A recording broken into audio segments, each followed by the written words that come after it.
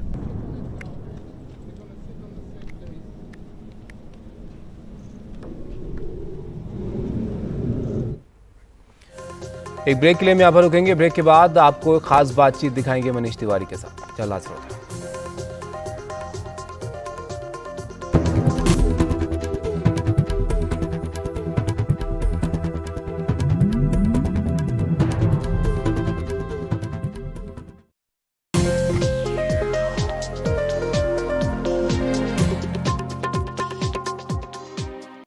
त्योहार के समय में हमारे साथ हैं एक एक्सक्लूसिव इंटरव्यू के लिए मनीष तिवारी, वाइस प्रेसिडेंट और country manager India consumer business Amazon. सबसे पहले हमें इसके बारे में, इस बार के सेल्स, फेस्टिव सेल्स जो हैं उसके बारे में थोड़ी जानकारी दीजिए और जो ट्रेंड दिख रहा है अभी तक उसके बारे में थोड़ा बताएं। साक्षी, आई थिंक पहले जो 48 घंटे के सेल है, जो रिस्पांस है वो हमारे एक्सपेक्टेशन से कहीं आगे है। हम हर साल प्लानिंग करते हैं, हर साल सेल त्योहार जो सीजन होता है पिछले साल से बड़ा होता है, बिकॉज ई कॉमर्स अभी भी 2% हो गए पूरे मार्केट का। पर इस बार का रिस्पांस में I will use the word करीब करीब अनप्रेसिडेंटेड है। पहले 48 घंटे में करीब करीब 9.5 करोड़ कस्टमर विजिट्स हुए Amazon.in में। पहले 24 घंटे में हमारे प्राइम मेंबर्स जो नॉर्मल दिन में खरीदते हैं उसका 18 गुना खरीदे हैं। या दूसरा ट्रेंड जो बड़ा ही स्ट्रांग है इस बार इज छोटे शहरों से जो पार्टिसिपेशन आ रहा है। 80% of prime members are participating from small towns. एक और बड़ा ट्रेंड जो है साक्षी इस बार इज जो प्रीमियमाइजेशन है। जो हमारे सेलर रिपोर्ट्स आ रहे हैं, आपको कुछ एग्जांपल्स देता हूं। जो 4K टेलीविजन होते हैं, एक जमाने में लोग उसको प्रीमियम बोलते थे, उनका जो ग्रोथ है करीब करीब 260% है पिछले दिवाली से। जो साइड बाय साइड रेफ्रिजरेटर है 4 गुना ज्यादा बिक रहा है पिछले दिवाली से। सो जो प्रीमियमाइजेशन का ट्रेंड है, जो सेलर्स और बैंक पार्टनर्स ने जो प्रोग्राम डाला है साथ में, 99 रुपया दिन का EMI पे आप कोई भी अप्लायंस खरीद सकते हैं, जिसके कारण बहुत तेजी से प्रीमियमाइजेशन हो रहा है। तो ये 3 बड़े ट्रेंड है। रिस्पॉन्स मतलब फैंटास्टिक रहा है, छोटे शहरों से पार्टिसिपेशन बहुत ही स्ट्रांग है, और प्रीमियमाइजेशन, ये 3 बड़े ट्रेंड निकल के आ रहे हैं पहले 48 घंटे में। जी बिल्कुल, काफ़ी इंटरेस्टिंग ट्रेंड जो है आपने बताया दिखाई दे रहे हैं। लेकिन पिछली दिवाली के सीज़न से और इस दिवाली के सीज़न में अगर हम देखें तो कितनी नौकरियां जो हैं अमेज़ॉन इंडिया ने क्रिएट की हैं और उसमें क्या फ़र्क है? इस साल करीब करीब हम 1 लाख लोगों का हायरिंग किए हैं फेस्टिवल सीजन में। तो ये मतलब अपने आप में एक रिकॉर्ड नंबर है। जी बिल्कुल, लेकिन काफ़ी लोगों को और कई लोगों को ये भी लग सकता है कि देखिए, जब त्योहार का वक्त आता है, त्योहार का सीज़न आता है, तो नौकरियां जो हैं वो आ जाती हैं। लेकिन अगर हम हायरिंग ट्रेंड को लेकर हमें थोड़ा और जानकारी जाननी है, लॉन्ग टर्म में अगर हम जानना चाहें, तो आपका क्या ख्याल है? नहीं नहीं, तो मैं आप सब आपके दर्शकों से दो चीज शेयर करना चाहूंगा। एक तो अमेजोन जो इंडिया में है, ये प्राइवेट कंपनियों में it's one of the largest employees. हमारे पास 1 लाख से ज्यादा एम्प्लॉयज है इस देश में। और इसके अलावा बहुत बड़ी चीज जो है कि ऑफ कोर्स फेस्टिवल सीजन में टेम्पररी हायरिंग होता है, बट हमारा एक जो प्लेज है इस देश में इज अराउंड एम्प्लॉयमेंट। हाँ, 20 लाख इंक्रीमेंटल एम्प्लॉयमेंट क्रिएट करना चाहते हैं। हम ऑलरेडी करीब 13 साढ़े 13 पे पहुंच गए हैं। तो बिजनेस ग्रो कर रहा है और हमें जरूरत पड़ती है और लोगों की हर पार्ट ऑफ अ बिजनेस में। तो उस फ्रंट में न्यूज अच्छा है साक्षी। अच्छा, और काफ़ी लोगों का ये भी जो है ख्याल है कि देखिए, जो डिलीवरी बॉय आते हैं उनकी ज़िंदगी को सुधारने के लिए अमेज़ॉन इंडिया क्या कदम उठाएगा या क्या कदम उठा रहे हैं। और अमेरिका में अगर हम देखें तो ड्रोन की खबर जो है वो अभी से दिखाई दे रही है। तो आप इसके बारे में थोड़ा और जानकारी दे सकते हैं दर्शकों को? साक्षी, आज के दिन में हम एक कैंपेन चला रहे हैं, हर दिवाली में चलाते हैं, जो कि हम अपने एम्प्लॉयज को और ग्राहकों को बोलते हैं कि जितने डिलीवरी एजेंट आते हैं, अभी सेल इतना हो रहा है, वो इतना बिजी हैं कि आप जब भी वो आपके घर पे डिलीवरी देने आए, उनके लिए रिफ्रेशमेंट्स रखिए। बिकॉज उन्हीं के कारण ये अमेजोन आज के दिन आप सबको इतना जल्दी जल्दी, मैंने कहा ना, 10 lakh packet same day deliver हो गए, पहले पड़ता 48 घंटे में। मैं आज अपने बैंगलोर के जो लार्जेस्ट फुलफिलमेंट सेंटर है वहां बैठा हुआ हूँ, और अब मैं दोपहर को निकलूंगा अपने डिलीवरी एजेंट्स के साथ डिलीवर करने के लिए। तो डिलीवरी एजेंट्स और हमारे कस्टमर सर्विस एसोसिएट्स हमारे पूरे बिजनेस के हार्ट पे रहते हैं। सो हम उनको ऐसे ही देखते हैं। अपने ड्रोन डिलीवरी की बात की, बड़ा इंटरेस्टिंग नया एरिया है। टीम्स हमेशा एक्सपेरिमेंट करते हैं, पर अभी इंडिया के लिए कोई स्पेसिफिक ये नहीं है उस पर। जी बिल्कुल, लेकिन आगे जाकर एआई का जो है दौर आ रहा है, जेनरेटिव एआई का, ई कॉमर्स पर क्या इम्पैक्ट आएगा और आगे जाके क्या इसका असर आ सकता है? अमेजॉन इंडिया इसके बारे में क्या सोच रहा है? साक्षी, हम हमेशा टेक्नोलॉजी को, हमारी ये सोच रहती है कि कैसे हम टेक्नोलॉजी यूज करके अपने सेलर्स और कस्टमर्स को हेल्प करें। मशीन लर्निंग तो हम जब से अमेजॉन शुरू हुआ है तब से यूज कर रहे हैं। जो लार्ज लैंग्वेज मॉडल्स या जनरेटिव एआई की आप बात कर रहे हैं, मेरे हिसाब से, हम सब लोगों जो अमेजॉन में काम करते हैं, हमारे हिसाब से ये गेम चेंजर है।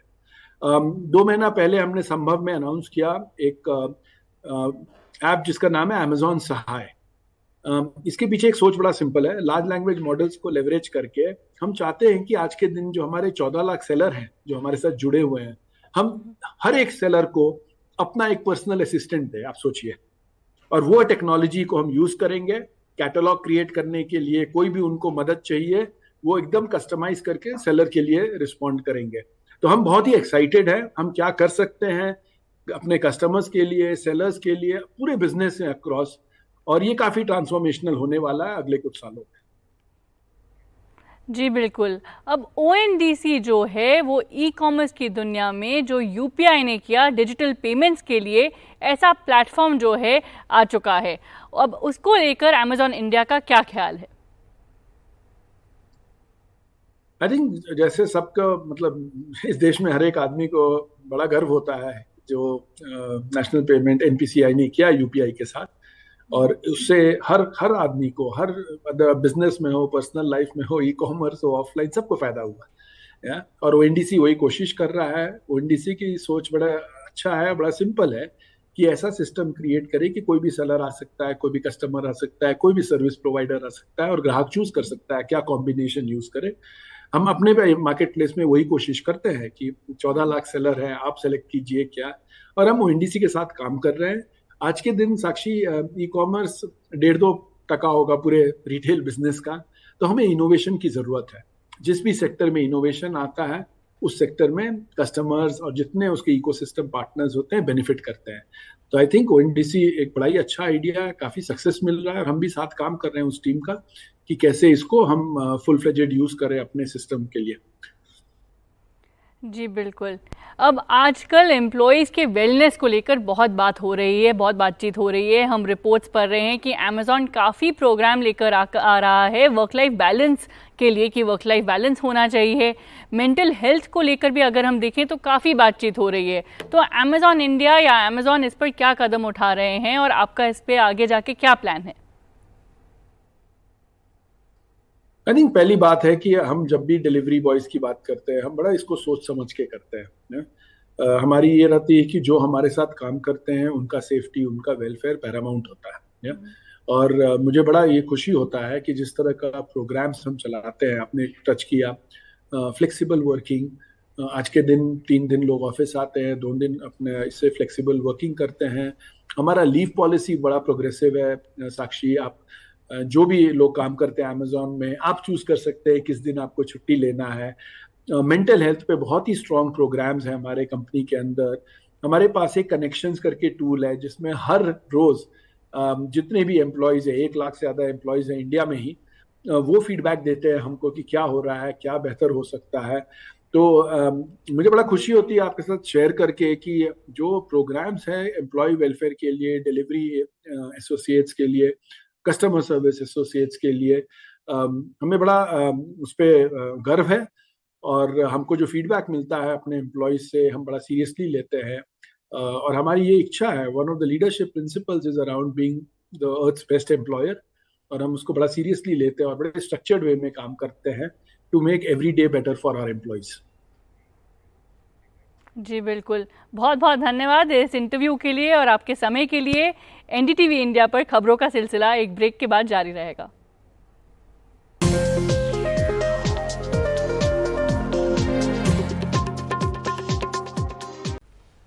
अदानी ग्रुप देश के बंदरगाह इंफ्रास्ट्रक्चर में नई इबारत लिखने जा रहा है। केरल के विझिन्नम कंटेनर पोर्ट पर आज हैवी कार्गो कैरियर जेनहुआ 15 पहुंचने वाला है। ये दुनिया के सबसे बड़े जहाज़ों में से एक है। विझिन्नम पोर्ट अदानी ग्रुप ने विकसित किया है। आज हैवी कार्गो कैरियर जेनहुआ 15 पहुंचने के साथ ही भारत अब दुनिया के सबसे बड़े कंटेनर जहाज़ों के नक्शे पर आ जाएगा।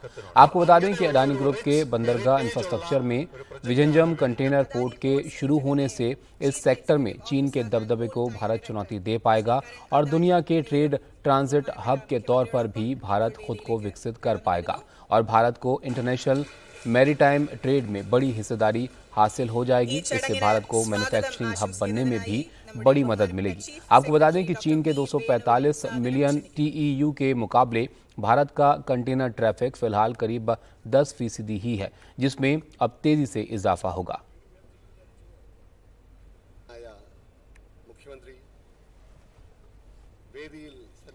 गैंगस्टर गोल्डी बराड़ ने फिर से धमकी दी है। उत्तर प्रदेश के रामपुर के कारोबारी को धमकी दी गई। वॉइस नोट भेजकर ये धमकी दी गई गोल्डी बराड़ की तरफ से और वॉइस नोट के जरिए 2 करोड़ रुपए की मांग जो है वो यहां पर की गई। अंतर्राष्ट्रीय नंबर से जबरन वसूली का ये फोन कैलिफोर्निया में एक्टिव गोल्डी बराड़ की तरफ से किया गया। एनडीटीवी इस ऑडियो की पुष्टि नहीं करता है। उत्तर प्रदेश पुलिस ने इस मामले में धारा 504 और 507 के तहत केस दर्ज किया है। एफआईआर के मुताबिक 10 और 12 सितंबर को फोन आया था। फोन करने वाले ने खुद को लॉरेंस बिश्नोई गिरोह का सदस्य गोल्डी बराड़ बताया था। इसको लेकर ज्यादा जानकारी हमारे सहयोगी मुकेश दे रहे हैं। कैलिफोर्निया में बैठा गैंगस्टर गोल्डी बराड़ लगातार एक्टिव है। वो न केवल पंजाब बल्कि पूरे उत्तरी भारत में अपने पैर पसार रहा है। हाल ही में उसने उत्तर प्रदेश के एक कारोबारी को धमकी भरा फोन किया। पहला फोन उसको 10 सितंबर को आया, जिसमें उसने कहा कि जान है तो जहान है और 2 करोड़ रुपए की मांग की। इसके बाद जो कारोबारी है उसको लगा कि किसी ने उसे फर्जी फ़ोन किया है, लेकिन 12 सितंबर को गोल्डी बराड़ ने उसको दोबारा फ़ोन किया और धमकी दी और साथ में 2 करोड़ रुपए मांगे। इसके साथ में उसने कारोबारी को एक वॉइस नोट भी भेजा है। कारोबारी ने इसकी शिकायत रामपुर पुलिस से की। पुलिस ने केस दर्ज कर लिया है और जांच चल रही है। जो ऑडियो गोल्डी बराड़ का है वो ऑडियो हमें मिला है और सुरक्षा एजेंसियों ने कंफर्म किया है कि ये आवाज़ गोल्डी बराड़ की है। हालांकि एनडीटीवी इसकी पुष्टि नहीं करता है। तो गोल्डी बराड़ न केवल पंजाब में बल्कि पंजाब के बाहर राजस्थान, हरियाणा, उत्तर प्रदेश समेत तमाम राज्यों में लगातार बड़े कारोबारियों को धमकियां दे रहा है और जबरन वसूली की मांग कर रहा है। वो लगातार बाहर से बैठकर अपने गैंग को ऑपरेट कर रहा है। अब इस मामले में जो पुलिस है वो जांच कर रही है और अभी तक हालांकि कोई सुराग नहीं लगा है, लेकिन जो लगातार जांच है वो जारी है। गोल्डी बराड़ 2017 में पंजाब से भाग गया था। पंजाब के मुक्तसर का रहने वाला है और वहाँ से वो भाग गया था। पहले वो कनाडा गया और कनाडा में बैठकर उसने लगातार अपने गैंग को ऑपरेट किया। वहाँ से सिद्धू मूसेवाला हत्याकांड में भी उसका नाम सामने आया था, उसका वो मास्टरमाइंड है और एनआईए ने भी उस पर इनाम रखा हुआ है। लेकिन जो ताज़ा अपडेट है वो यही है कि गोल्डी बराड़ कनाडा से अब भाग गया है, क्योंकि वहाँ पर उसके राइवल गैंग उसको मारने की फिराक में थे। इसीलिए वो कैलिफोर्निया में है और वहाँ से बैठकर लगातार अपने गैंग को ऑपरेट कर रहा है। और सबसे जो बड़ी बात है कि वहाँ से लगातार जो बड़े कारोबारी हैं या जो दूसरे कारोबार में जो बड़े लोग हैं उनको वो लगातार धमकियाँ दे रहा है और जबरन वसूली की मांग कर रहा है। दिल्ली पुलिस ने उसके खिलाफ भी केस दर्ज किया है जबरन वसूली का। तो इस तरह से अलग अलग राज्यों में उसके खिलाफ कई सारे मामले दर्ज हैं, लेकिन वो लगातार बाहर से बैठकर अपने गैंग को ऑपरेट कर रहा है। नई दिल्ली से कैमरामैन संजय कौशिक के साथ मैं मुकेश सिंह सेंगर, एनडीटीवी इंडिया। यहाँ पर आपको बताएं कि संविधान निर्माता डॉक्टर बाबा भीमराव अंबेडकर की विदेश में सबसे ऊंची प्रतिमा अमेरिका में मैरीलैंड में बनाई गई है और 19 फीट ऊंची इस प्रतिमा का शनिवार को यहाँ पर अनावरण किया गया।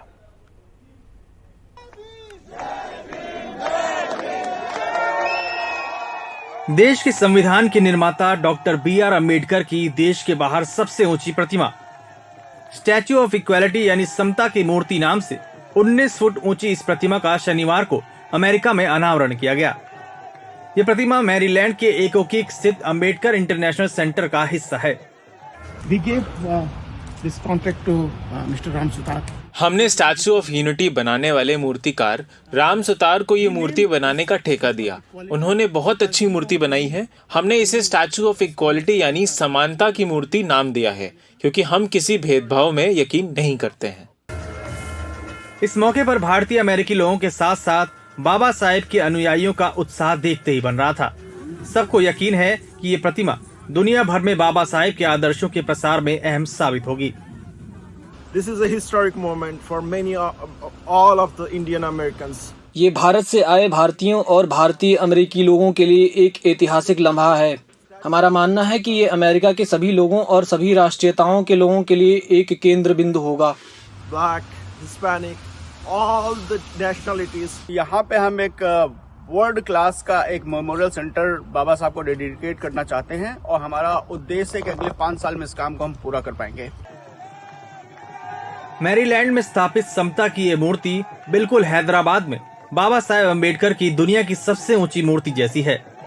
हैदराबाद में बाबा साहेब की मूर्ति इससे 6.5 गुनी ऊंची यानी 125 फीट की है। Bureau report, NDTV India. Break के बाद आपका स्वागत है और अब बात करते हैं 5 बड़ी खबरों के बारे में। आज की टॉप 5 न्यूज़ बताते हैं आपको। इसमें सबसे पहले खबर टीएमसी सांसद महुआ मोइत्रा से जुड़ी हुई है, जिन पर घूस लेकर संसद में सवाल पूछने का गंभीर आरोप जो है वो लगा है। और दूसरी खबर यहाँ पर इजराइल से, जहाँ पर अब ज़मीन और समंदर से हमले की तैयारी में इजराइल है। उधर यूनिसेफ ने जल्द गाज़ा में युद्ध विराम की अपील की है और 6 महीने में पहली बार शून्य से ऊपर जो थोक महंगाई दर है वो रह सकती है। आज आंकड़े इसको लेकर जारी किए जाएंगे। वहीं वर्ल्ड कप जो चल रहा है क्रिकेट का, उसमें बड़ा उलटफेर हुआ है। यहाँ पर अफगानिस्तान ने इंग्लैंड को हरा दिया है, जो सबसे नीचे अब इस जो टैली है इस वर्ल्ड कप में, उसमें ऑस्ट्रेलिया सबसे नीचे पहुँच गया है। तो ये 5 बड़ी खबरें हैं जिस पर आप अपनी राय भी हमें पहुँचा सकते हैं।